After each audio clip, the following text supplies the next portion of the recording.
Chemistry की cheat sheet क्या है वो सिंपल लैंग्वेज में बताता हूँ। मैंने पिछले 10 साल के पेपर्स उठाए, एनालाइज किया कौन से टॉपिक से क्वेश्चन पूछते हैं, किस तरीके के क्वेश्चन पूछते हैं, ताकि हम लीस्ट एफर्ट में नीट में आने वाला मैक्सिमम पोर्शन केमिस्ट्री का कवर कर पाए।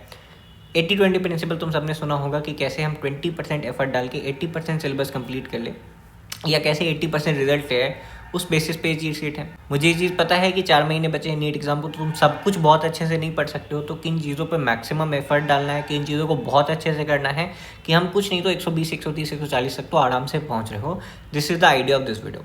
This is not a strategy video, plan तुम खुद से करने वाले हो। मैं तुमको बताने वाला हूँ कि एनटीए वाले पूछते क्या है, और कसम से पूरा डिसेक्ट कर दिया है केमिस्ट्री। क्वेश्चन पेपर तो उठा के देखे हैं, टॉपिक्स देखे हैं, क्वेश्चन टाइप्स देखे हैं, और उसके बेसिस पे ये वीडियो है। वीडियो स्टार्ट करता है। सबसे पहली बात तो केमिस्ट्री दुनिया का सबसे वाहियात सब्जेक्ट है। म्यूचुअल फीलिंग्स, मेरे भी पहले अटेम्प्ट में 64 मार्क्स थे केमिस्ट्री में, और वो भी पता नहीं कैसे आगे थे, बहुत तुक्का उक्का मार के आगे। ऑर्गेनिक इनऑर्गेनिक तो बिल्कुल ही जीरो थी। 1 साल मेहनत किया, ऑर्गेनिक में फुल आया, इनऑर्गेनिक में फुल आया। केमिस्ट्री में ओवरऑल 175 180 मेरा फाइनल स्कोर था। तो तुम मुझ पर थोड़ा ट्रस्ट कर सकते हो, केमिस्ट्री थोड़ा समझ गया था मैं ड्रॉप ईयर में कि कैसे पढ़ते हैं। स्टार्ट करते हैं विद द मोस्ट वाहियात सब्जेक्ट, ऑर्गेनिक केमिस्ट्री। अब देखो, ऑर्गेनिक केमिस्ट्री में मेरा तो यही दिमाग खराब रहता था कि क्वेश्चन क्या पूछते हैं लोग, क्वेश्चन ही समझ में नहीं आ रहा कि आ कहाँ से रहा है। अब मैं तुमको एक सिंपल सी बात बताने वाला हूँ, जो आइडिया तुम लोग को होगा, पर मैं उसको क्वांटिफाई कर देता हूँ थोड़ा सा। रिएक्शंस, ऑर्गेनिक में रिएक्शंस कितने पूछते हैं? 2025 का पेपर जहाँ कम रिएक्शंस इन्होंने पूछा कंपेरेटिवली, वहाँ भी इन्होंने 4 क्वेश्चन आउट ऑफ 16 क्वेश्चन, यानी कि 25% of the organic chemistry syllabus was reactions. और 2023 के पेपर में 9 आउट ऑफ 18 क्वेश्चन। 18 क्वेश्चन क्यों? क्योंकि उस टाइम पे कुछ ऑप्शनल क्वेश्चन होते थे, है ना। 15 क्वेश्चन में से 10 करना होता था, तो 18 क्वेश्चन में से 9 क्वेश्चन, यानी कि 50% of the organic chemistry was just reactions. अब मैं सिर्फ बोलने के लिए नहीं आया हूँ, मैं पूरा एनालिसिस करके आया हूँ, तो मैं इस बार प्रूफ भी लेके आया हूँ। देखो 25 के पेपर में देखो, पहला क्वेश्चन में बोल रहा है कि इस चीज़ से ये चीज़ बन रहा है, क्या रिएजेंट होगा। अब यहाँ पे ऑप्शन है, अगर तुमने रिएक्शन से रट रखे हैं तुमको आंसर पता होगा। ये देखो सिंपल एक reaction, which of the following does not give benzene as product. 4 reaction दे रखे हैं, अगर तुमको पता है रिएक्शन, सारे रिएक्शन से रट रखे, ये क्वेश्चन सॉल्व कर लोगे। सिमिलरली ये क्वेश्चन, सिमिलरली ये क्वेश्चन, 25 के चारों क्वेश्चन सॉल्व हो गए। 2023 में तो हद कर दी भाई, 9 question out of just 18 question. आधी ऑर्गेनिक का सिलेबस वॉज जस्ट रिएक्शंस। देख लो, सारे क्वेश्चन एक जैसे होते हैं, एक तरफ एक चीज़ है, दूसरी तरफ दूसरा चीज़ है, बीच में रिएजेंट पता करो। एक तरफ एक चीज़ है, रिएजेंट दे रखा है, दूसरी तरफ क्या होगा, बस इतना पता करना है। मैं मानता हूँ कि रिएक्शंस बहुत सारे होते हैं, और जितना साउंड कर रहा है उतना आसान नहीं है कि रिएक्शंस रट लो, आधी ऑर्गेनिक केमिस्ट्री तो वहीं खत्म। लेकिन ये चीज़ हमारे हाथ में है। अगर तुमको पता है कि ये चीज़ रट लेने से मेरी आधी, एक सब्जेक्ट आधा खत्म हो जाने वाला है, और फिर भी तुम उसको रट नहीं पाते, तो फिर तुम में कमी है ना। तो सिंपल, अगर तुम इतना भी कर लो कि एक बार तुम मान लो 2-3 बार दिन में बैठो, हर बार 5 से 10 रिएक्शंस को लिख के पढ़ने की कोशिश करो। मेरा मानना है 10-15 दिन में तुम सारे रिएक्शंस 1-2 बार पढ़ लोगे, और ऐसे करके आई गेस नीट तक अगर बार बार रिपीट करते रहोगे, सारे रिएक्शंस रटा जाते हैं। पहली रीडिंग, दूसरी रीडिंग, तीसरी रीडिंग तक लगता है यार कैसे याद होगा, पर हो जाता है, ट्रस्ट मी ऑन दिस। मैं भी तुम्हारे जैसा चोमू था, लेकिन हो गया, ठीक है। तो रिएक्शन सबसे पहला चीज़ जो करना ही करना है विदाउट एनी एक्सक्यूज़, वो रिएक्शंस रटने हैं। अब लक्ष्य सारे रिएक्शंस तो ऐसा नहीं है, इधर कुछ रिएक्शंस, उधर कुछ रिएक्शंस, इस चैप्टर में कुछ, उस चैप्टर में, सबका सॉल्यूशन बताऊंगा, सिंपल रहो। ये मेरा टेलीग्राम चैनल है, इसका लिंक मैं डिस्क्रिप्शन में डाल दूंगा। पिंड मैसेज पे जाओगे, तुमको मेरा शॉर्ट नोट्स मिल जाएगा। तो ये मेरा ऑर्गेनिक केमिस्ट्री का खुद का बनाया हुआ हैंड रिटन शॉर्ट नोट्स है। इसमें मैंने क्या किया था, अगर तुम गौर से देखोगे तो जो ABCD है ना, that is kind of concept वाला पार्ट। आइसोमेरिज्म एक कॉन्सेप्ट है, GOC1 अगर तुम सिंपली खोल के देखोगे, all the concepts of organic chemistry मैंने यहाँ पे लिख रखा है। तुम अगर देखोगे तो पहले पेज पे दिख रहा है इलेक्ट्रोफाइल, न्यूक्लियोफाइल, उसके बाद जो भी तुम बेसिक चीज़ें देख रहे हो। यहाँ पर अगर तुम देखोगे तो टाइप्स ऑफ इंटरमीडिएट, कार्बोकेटायन, कार्बोनायन, है ना, कार्बन फ्री रेडिकल्स, है ना, ऑल ऑफ द इंटरमीडिएट्स। फिर सिग्मा बॉन्ड क्या होता है, पाई बॉन्ड क्या होता है। यू हैव द आइडिया कि मैंने इस वाले पार्ट में लिख रखा है द कॉन्सेप्ट, ठीक है। लेकिन GOC2 और GOC2 के बाद स्पेशली अगर तुम आ जाओ तो चैप्टर्स के नाम जो लिख रखे हैं, इस चैप्टर में मैंने सिर्फ और सिर्फ क्या लिख रखा है, रिएक्शंस। ज़्यादातर पार्ट सिर्फ रिएक्शंस है।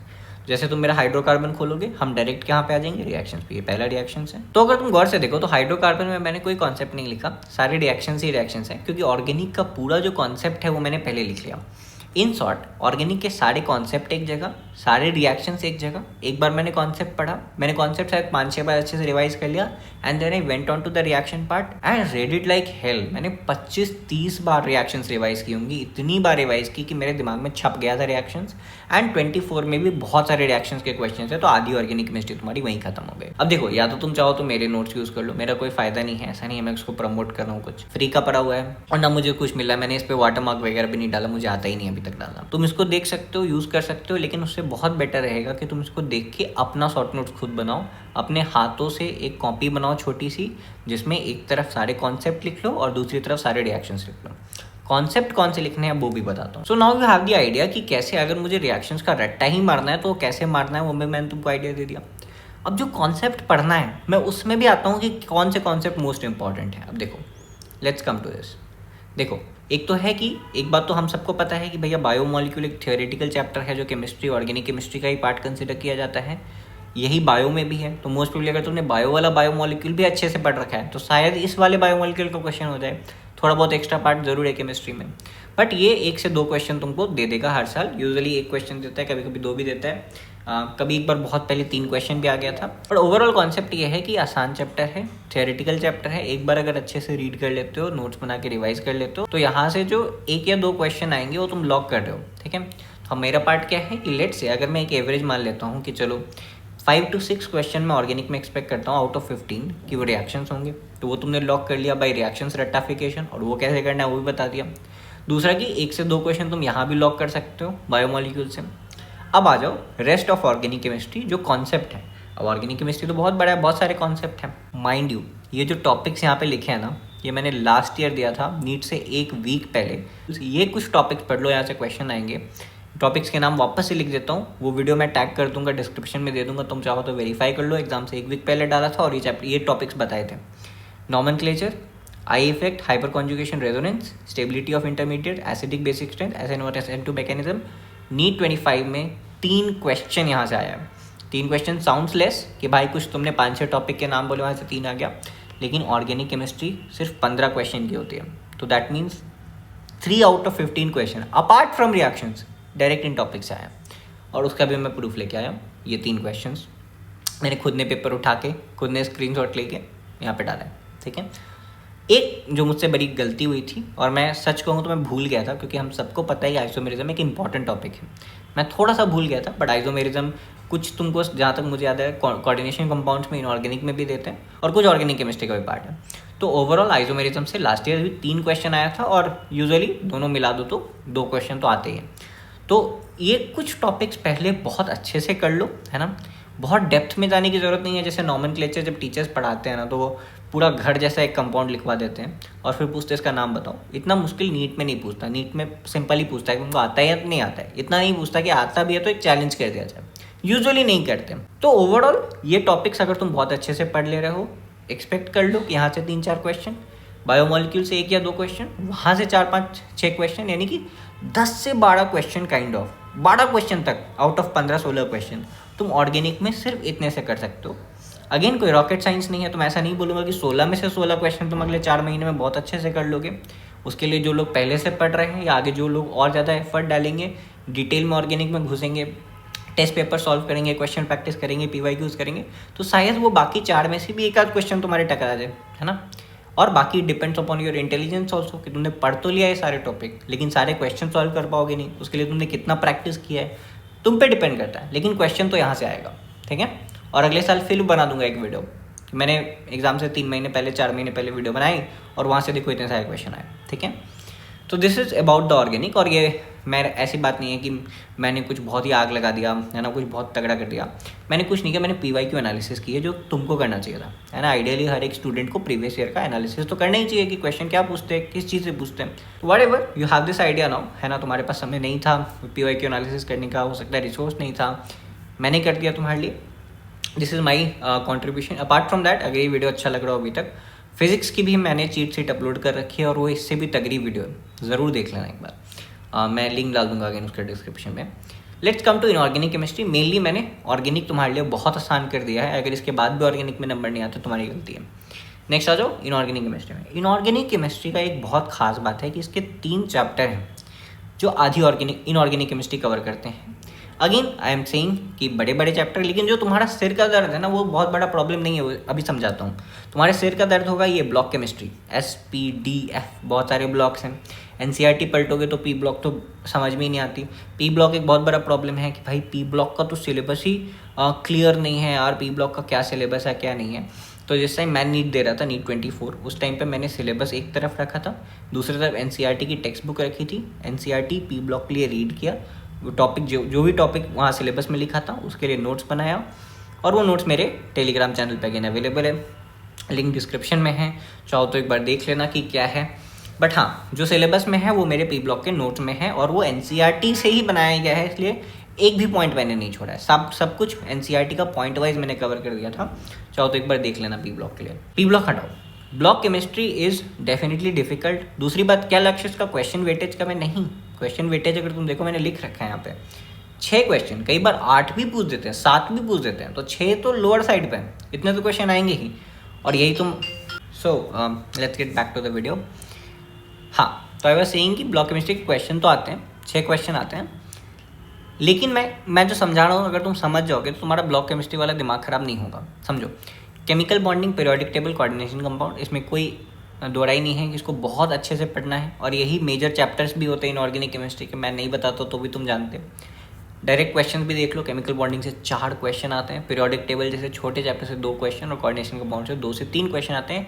पिछले 5 साल में 3 क्वेश्चन ज़्यादा आ रहे हैं, है ना, जैसे मुझे याद है तो पिछले 2 साल से तो 3 क्वेश्चन आ रहे हैं। 25 में 3 क्वेश्चन था, 24 में 3 क्वेश्चन था, उससे पहले 2 क्वेश्चन था, तो मोर और लेस आजकल 3 क्वेश्चन आ रहे हैं, तो ये भी बहुत इंपॉर्टेंट बन जाता है। ये 3 चैप्टर का तुम बढ़िया से अपने दम पे भी कर लो कि हाँ भाई केमिकल बॉन्डिंग जितना ही आ रहा है, पीरियोडिक टेबल उतना ही आ रहा है जितना NCERT में, और कोऑर्डिनेशन बॉन्ड भी उतना ही आ रहा है जितना बेसिक्स आना चाहिए, तो भी आप 15 में से लेट से 8 से 9 क्वेश्चन तक तो अपने आप को इंश्योर कर ले रहे हो। बाकी ये जो 6 क्वेश्चन ब्लॉक केमिस्ट्री का, ये भी बहुत इंपॉर्टेंट। ये कहाँ से आएगा? अगर तुम ध्यान से सुना, NCERT हटा दो, जो टीचर्स पढ़ाते हैं, अगर तुम उस लेवल की केमिकल बॉन्डिंग और पीरियोडिक टेबल पढ़ लो और अच्छे से रट लो, तो इस ब्लॉक केमिस्ट्री के 6 क्वेश्चन में से कम 4 क्वेश्चन तुम सिर्फ केमिकल बॉन्डिंग और पीरियोडिक टेबल के एप्लीकेशन के थ्रू कर सकते हो। बहुत इंटरेस्टिंग बात बताता हूँ, LN में जो टीचर्स हमें पढ़ा रहे थे, है ना, उनसे पढ़ के मेरे फुल मार्क्स आए, तो रिस्पेक्ट टू दैट टीचर। मेरे टीचर का नाम था NB sir, Navneet Bansal sir. उन्होंने क्या किया, उन्होंने केमिकल बॉन्डिंग, पीरियोडिक टेबल और कोऑर्डिनेशन कंपाउंड पढ़ाया, एंड लगभग ब्लॉक केमिस्ट्री पूरी SPDF सारे एक हफ्ते के अंदर, ऐसा कर लो 3-4 दिन में पूरी निपटा दी। एंड ही टोल्ड मी कि लक्ष्य मेरे नोट्स से पढ़ लो, इससे बाहर नहीं आएगा। एंड उससे बाहर नहीं आया, I scored full marks. My point being, मान लो तुम पीरियोडिक टेबल पढ़ते हो, तुमको एक जनरल ट्रेंड बताया गया है कि एटॉमिक मास नीचे की तरफ बढ़ती है, लेकिन जब तुम टीचर्स से पढ़ोगे तो दे विल टीच यू कि इसका एक एक्सेप्शन है, जो एल्यूमिनियम गैलियम वाला एक्सेप्शन है। अब मुझे एक्जैक्टली नहीं याद, बहुत टाइम हो गया, बट हाँ एक एल्यूमिनियम गैलियम वाला एक्सेप्शन है। तुमको पता है ये वाला पार्ट जो है ये एक्चुअली पीरियोडिक टेबल का नहीं बचा, अब ये P ब्लॉक का पार्ट है। तो बहुत सारी ऐसी चीज़ें, जैसे अगर तुम देखना शुरू करोगे ना S ब्लॉक, P ब्लॉक, तो तुमको यही दिखेगा कि सबसे पहले जब तुम वो खोलोगे ब्लॉक, तो हर एक चैप्टर में उस पर्टिकुलर ब्लॉक का ट्रेंड्स दे रखा है, एटॉमिक साइज का, मास का, आयनाइजेशन एनर्जी का, है ना, इलेक्ट्रोनेगेटिविटी का, सारे एक्सेप्शंस के साथ। ये एक बहुत मेजर टॉपिक है कोई भी ब्लॉक केमिस्ट्री में। तो अगर तुम ये सारे trend with exceptions already periodic table में अच्छे से पढ़ लेते हो, तो तुम्हारा हर ब्लॉक का, S block, P block, D block, F block, हर एक ब्लॉक का जो 10 to 20% इंट्रोडक्शन वाला पार्ट है वो वहीं कंप्लीट हो जाता है। इसके बाद अगर तुम केमिकल बॉन्डिंग में hybridisation, shape of molecule, geometry of molecule बहुत अच्छे से पढ़ लेते हो, तो ये वाला क्वेश्चन तुम्हारा कंप्लीट हो जाता है, जो P ब्लॉक में बहुत पूछते हैं। खासकर कोई P ब्लॉक का कंपाउंड दे दिया, उसका शेप पूछ लेते हैं। तो बहुत ये करते हैं कि अगर कंपाउंड P ब्लॉक से बन रहा है, D ब्लॉक से बन रहा है, तो वो P ब्लॉक या D ब्लॉक का क्वेश्चन कंसिडर किया जाता है, ना कि केमिकल कंपाउंड का। और इसलिए ये जो काउंट है ये बहुत ज़्यादा है, 6 काउंट। लेकिन अगर एक्चुअली तुम इन टॉपिक्स को बहुत अच्छे से जानते हो विथ एक्सेप्शंस, सारे trends, hybridisation, shape of molecule, geometry, bond order, formal charge, polarity, तो तुम बहुत सारे ब्लॉक केमिस्ट्री के क्वेश्चंस भी सॉल्व कर सकते हो। लेकिन इसका मतलब ये नहीं है कि तुम ब्लॉक केमिस्ट्री छोड़ के जा रहे हो। मेरी फिजिक्स वाला वीडियो का भी और इस वाले वीडियो का भी मोटिव ये नहीं है कि तुम कोई भी चैप्टर छोड़ के जा रहे हो, लेकिन हम बस इतना कहते हैं कि PYQ एनालिसिस के बेसिस पे क्या ऐसे चैप्टर्स है जो लीस्ट एफर्ट के साथ तुमको मैक्सिमम मार्क्स देंगे, जो मस्ट डू है और उसको बहुत अच्छे से करना है। तो इसका अर्थ कहीं भी नहीं है कि तुम ब्लॉक केमिस्ट्री छोड़ दो, एक बार ब्लॉक केमिस्ट्री भी पढ़ के जानी है, लेकिन मेजर फोकस अगर तुम्हारा इन टॉपिक्स को अगर तुम बहुत अच्छा कर लेते हो तो ब्लॉक केमिस्ट्री के भी 3 क्वेश्चन 4 क्वेश्चन यहीं से निपट जाते हैं, क्योंकि this is 50% of block chemistry. और दूसरी बात कि ब्लॉक केमिस्ट्री में से काफ़ी कुछ डिलीट कर दिया है ना, पी ब्लॉक में से काफ़ी कुछ डिलीट कर दिया है, डी एंड एफ ब्लॉक में मुझे याद नहीं है, बट हाँ हर जगह डिलीशन है। तो फिर ये जो चीज़ बच रहा है ना, ये एक्चुअली उस चैप्टर का 50% वेटेड कंसिडर किया जाता है ना। पहले जो था वो पी ब्लॉक वगैरह में बहुत डिटेल था, मुझे जहाँ तक याद है, पर वहाँ पे आई गेस सारे कंपाउंड्स उसके हटा दिए। जो मैंने पी ब्लॉक छाँट छाँट के नोट्स बनाया ना, वो एक्चुअली सिर्फ 30% है पूरे पी ब्लॉक का जो एनसीईआरटी में लिखा है, और वही सिलेबस है। तो बहुत सारे सिलेबस जो पहले शायद ब्लॉक केमिस्ट्री में पूछा जा सकता था वो डिलीट हो गया है, और मोस्टली फोकस जो आ गया है वो बेसिक्स ऑफ ब्लॉक केमिस्ट्री पे हो गया है, जो कि एक्चुअली तुम्हारा केमिकल बॉन्डिंग और पीरियोडिक टेबल में कवर हो जाता है, कोई भी अगर टीचर उसको इन डेप्थ पढ़ाते हो तो। ठीक है, तो क्या करना है अपन को एक टीचर, कोई भी टीचर पिक करो। अभी मैंने बहुत ज़्यादा एनालिसिस नहीं किया है, मैं एक्चुअली एक वीडियो कंसिडर कर रहा हूँ बनाने के लिए कि फ्री रिसोर्सेज है ना, फ्री रिसोर्सेज जो तुम आखिरी 3-4 महीने में यूज़ कर सकते हो। एक तो मैंने साल के शुरू में बनाया होगा, उसमें मैंने तुमको बताया होगा मटेरियल सॉल्व करो, एलन का, आकाश का, एक प्रॉपर कोचिंग ज्वाइन करो, प्रेफरेबली ऑफलाइन ज्वाइन करो, ये सब मैंने साल के शुरू में बताया था। तुम अगर वो 3 महीने वाली जनता हो तो उसके लिए भी एक रिसोर्स बनाएंगे, मोस्टली रिविजन रिसोर्स या ऐसे कंसाइज रिसोर्स, जैसे पूरी ऑर्गेनिक केमिस्ट्री पढ़ा रखी है किसी ने, प्लेलिस्ट है, उसमें लेट्स से 10 वीडियोज़ हैं और हर वीडियो 2-2 घंटे का है, and this is your complete organic chemistry. तो at this moment you can not do detail lecture. तो मैं ऐसे रिसोर्स मैंने अपने प्रिपरेशन के टाइम में ढूंढ रखे थे, मैं उसको प्रॉपरली ढूंढ के सबका लिंक एक जगह असाइन करके एक वीडियो बना दूंगा। अगर तुमको चाहिए तो एक बार कमेंट सेक्शन में बता देना, और मेरी कोशिश रहेगी वैसे मैं बनाई दूँ। ठीक है, सब्सक्राइब कर लेना उसके लिए। But my point is, inorganic जब भी तुम पढ़ोगे, अगर तुम 50 दिन इनऑर्गेनिक पढ़ते हो फॉर एग्जांपल, तो 35 दिनों तक तुम्हारा फोकस होना चाहिए पीरियोडिक टेबल, केमिकल बॉन्डिंग और कोऑर्डिनेशन कंपाउंड्स पढ़ने में। ठीक है, once you are done with this, अच्छे से तुमने इन डेप्थ पढ़ लिया है, सिर्फ 15 दिन दो ब्लॉक केमिस्ट्री को पढ़ने के लिए। हालांकि इससे 6-7 क्वेश्चन आने वाला है, लेकिन ये 6-7 क्वेश्चन में से मैक्सिमम पोर्शन तुम्हारा इस 35 दिन के हार्डवर्क से और इसकी एप्लीकेशन से बन जाएगा। ठीक है, तो this is all about your organic chemistry and this is all about your inorganic chemistry. ठीक है, फिजिकल केमिस्ट्री में मेरा कोई खास एफर्ट नहीं है दोस्त, क्योंकि फिजिकल केमिस्ट्री फिजिक्स जैसा है, एंड उससे भी ज़्यादा इंपॉर्टेंट कि इसमें कोई चैप्टर बायसनेस नहीं है। फिजिक्स में क्या था, मॉडर्न फिजिक्स, एक दिन में किया जा सकता है, 6 क्वेश्चन पूछते हैं। कि कंपटीशन में क्या था, थर्मल फिजिक्स, जिसमें 3 बड़े बड़े चैप्टर्स हैं, मुश्किल चैप्टर्स हैं, और वो पढ़ने के बाद तुम्हारे सिर्फ 4 क्वेश्चन बन पाएंगे। तो वहाँ एक बायसनेस था, यहाँ पर ऐसा कुछ नहीं है। हर एक चैप्टर 1 से 2 क्वेश्चन का वेटेज रखता है, तो हर एक चैप्टर पढ़ना है, हर एक चैप्टर इक्वली इंपॉर्टेंट है। अब इसमें 2 चैप्टर में आएंगे जो तुम्हारा दिमाग खाता होगा, एक होगा आयनिक इक्विलिब्रियम। ठीक है, पहला है आयनिक इक्विलिब्रियम और दूसरा है थर्मोडायनेमिक्स।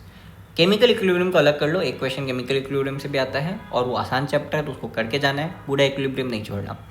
आयनिक इक्विलिब्रियम जो तुम्हारा दिमाग खराब करता है ना, इससे एक क्वेश्चन आता है। इनफैक्ट पिछले 5 साल में ये और कम क्वेश्चन आ रहे हैं, लगभग 1 क्वेश्चन का ही एवरेज तुम मान के चलो आयनिक इक्विलिब्रियम से, पिछले 5 साल में खास करके। पिछले 10 साल में देखोगे तो कुछ साल 2 आए हैं, लेकिन पिछले 5 साल में ज़्यादातर साल 1 ही आए हैं। शायद पिछले 5 साल में एक भी ऐसा साल नहीं रहा है जिसमें आयनिक इक्विलिब्रियम से 2 क्वेश्चन पूछो। ठीक है, तो इसका वेटेज काफ़ी कम है, डिफ़िकल्टी काफ़ी ज़्यादा है, इसलिए छोड़ना नहीं है। एटलीस्ट ये टॉपिक्स कर लेना, इसका एसिड बेस बैलेंस, पीएच और बफर, है ना। तो हो सकता है ये जो एक क्वेश्चन है वो भी तुम्हारे इससे लग जाए, तो ये टॉपिक्स इसका पहले कर लेना, अच्छे से कर लेना। यार एक बार पढ़ लेना आयनिक इक्विलिब्रियम, लेकिन बहुत ज़्यादा दिमाग खराब करने की जरूरत नहीं है। थर्मोडायनेमिक्स से 1 या 2 क्वेश्चन आता है, थोड़ा डिफिकल्ट चैप्टर है, but I would suggest you कि पढ़ ही लो, है ना। एक बार तो एटलीस्ट पढ़ लो, PYQ बेसिस से पढ़ लो। This is about the video guys.